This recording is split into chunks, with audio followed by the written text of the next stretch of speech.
sıkıldım bitken süvetliyimiz yanaka. Memenin. Yok sıkıldı. Süvetliyimiz yanaka. Mayak yaktak canım Mehmet. Sement zavod neli?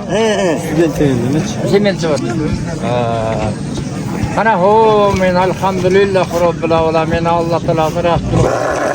Sement bütün Kırgız elinin Kırgız memleketlerine ayıl çarpasını götürüp, anın içinde mal çarpasını götürüp, anın içinde koy çarpasını götürüp, usul ataklı жаңы simbolikler vatkanın ayılına gelip, Aytmatov rayonuna gelip, bu yerde çıkan Aldıvergen Amanbayev, Tölübek Amanbayev, Basılbek Aytbayev,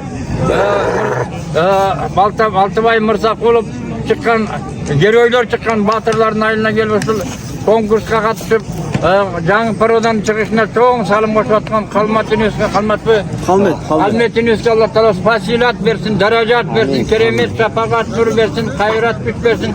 Başınlardan bağınlar taybasın, kolunlardan güçünür taybasın, gözünürden nurunlar zarkırasın, düşmanlarına göstermesin Allah Teala. İmanınlarga bereke versin, ömrünlerge bereke versin, gen solunlarga bereke versin, mal çarbanlara bereke versin, dilkan çarbanlara bereke versin, koy çarbanlara bereke versin.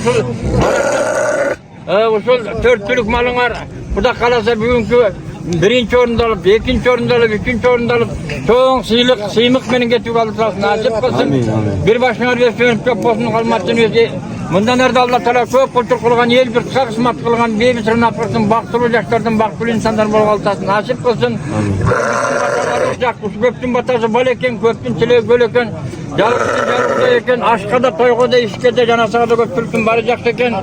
10 koştuğa bir baştayken, 7'nin biri kızır eken, 40'ın biri silden eken, 100'ün biri avlı eken. Üzerinde oturup Muğum Müslümanların batası, bugün baygeli orunlar benim. Karakol sıkırdı, sapır takımın Allah Teala nasip kılsın. Rabbani atina fid dünya hasana ve fil ahiret hasana. Allahu ekber, ağda kalacak. Dürüst bulat. Karakorum. Önümüzde berek versin. İyilikler olsun. Ahmet ağa. Karakorum. Söyle basına. Vurgantırmasın. Kardan geldi buraya. Kardan geldi. İyi, köşten saklasın, ottan saklasın, sanadan saklasın, güzel attın. Ahmet ağa ötkende bulun. Ömede ıskılda 750 bin verdi buğa. Biz kaça çıkıyorsun? Calavattan cemaati gelin. 173 dedi bu. Aa, 70.